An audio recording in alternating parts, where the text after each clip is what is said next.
So, next week my family's coming to visit. For 2 weeks they'll be staying with us in this small little apartment, and during the run up to coming over they've been asking us lots of different questions, and there's been lots of conversations about every aspect of Japan, what to expect when they come over here, and we've been told that they better bloody see those sumo wrestlers. Giggity. While sharing with them my limited knowledge of the Japanese culture, there was a few things that even I was surprised with when I came over, which I thought other people who are preparing to come over should know about. So here's 5 things I recommend you should look out for when planning a trip to Japan.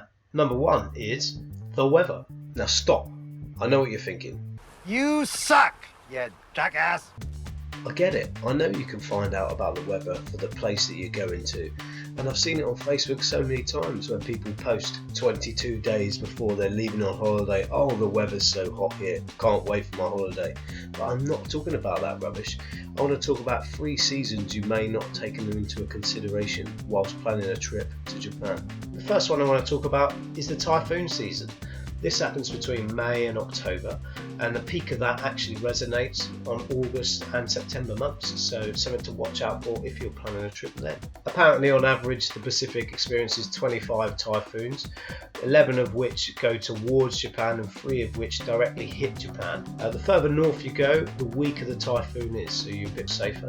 But if you're looking to go towards Okinawa, one of the smaller islands to the south, that's where most of the typhoons hit, so it's an area to watch out for the most when planning a trip.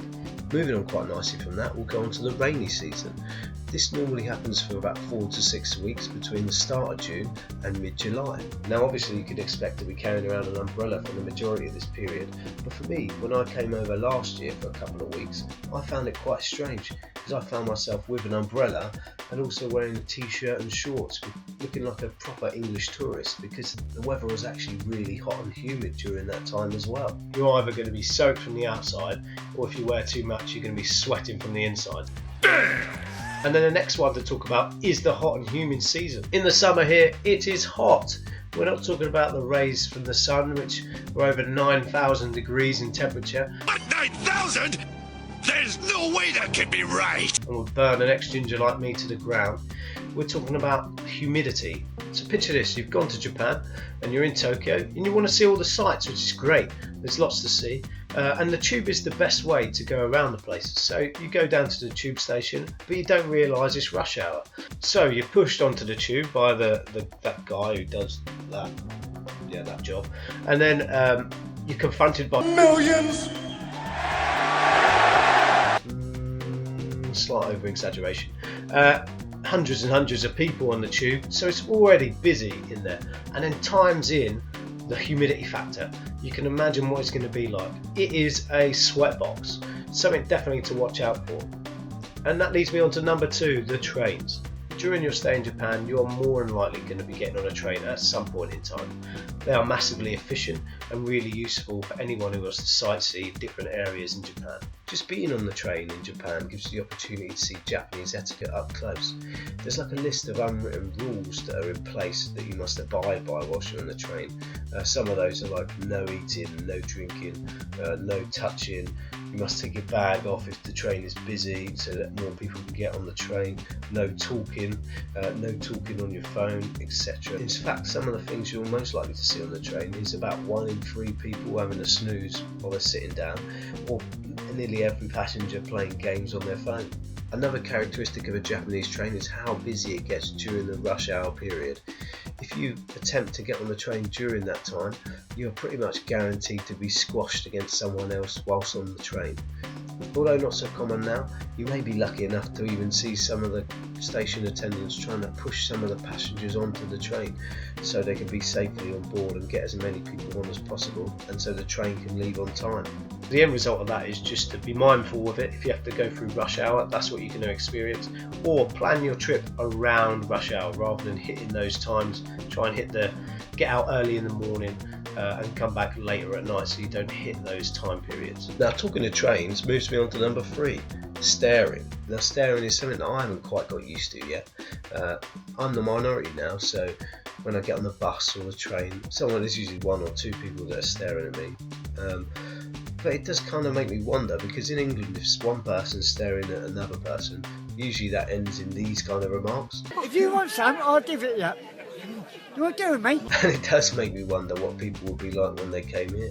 I mean, I think the Japanese are just quite inquisitive, to be honest. They're probably wondering why you've left quite a safe country like England, where the climate's pretty sensible, there's no natural disasters, and the only thing we're really worried about is queuing for the bus. Whereas here, people were worrying about nuclear reactors leaking into the sea after natural disasters, actual natural disasters like typhoons, volcanic eruptions and earthquakes. So they're probably just wondering why you'd make the switch. Number 4 is the language. Now I'll keep this one quite quick as it's pretty obvious. I think most people when they go on holiday they try and learn a little bit so they can use it while they're there, and that's definitely a good idea when you come over to Japan. Most Japanese people are really appreciative that you've even tried, so it's worth giving it a go. Even if you can't talk, they're more than willing to help to try and work out what the problem is and what you need. So yeah, just give it a go. You don't have to learn everything. You don't have to learn the 46 of each hiragana and katakana and the thousands and thousands kanji. Just some basic phrases helps you get by, and it'll help you along your way. And finally, number 5, the toilets. Now you might find it quite a strange thing to talk about toilets. Japan's quite a technically advanced nation, as everyone knows, and they're bringing out new inventions all the time.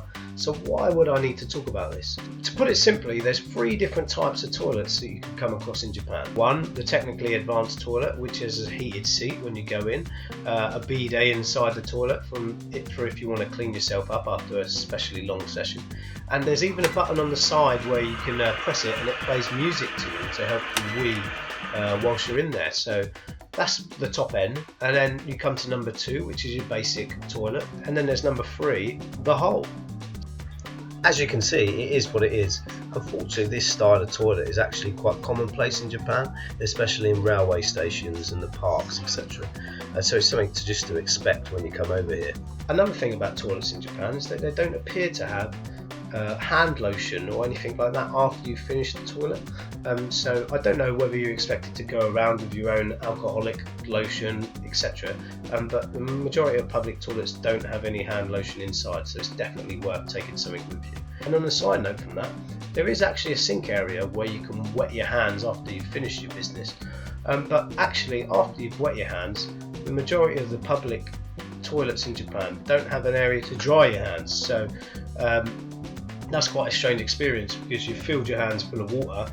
Obviously you haven't washed them properly because there's no washing hand lotion, and then you've got to come out and you're kind of going like dripping everywhere, massive handprint on your top or on your trousers, because the first experience you don't know that experience is going to happen. What actually happens is most people walk around with a handkerchief or a towel meaning actually a flannel, as we would call it in England, but yeah, a little hand towel, where they dry their hands. I'm guessing this is not to promote any diseases getting across. And so that's the end of my advice. There's probably a million more things, but they're the first things that I could think of. There'll be some more videos coming out in the future. So yeah, if you want to keep up to date with new videos that are popping out, hit subscribe on YouTube or like Sabre in Japan on Facebook or on Twitter. And hopefully I'll see you in the future.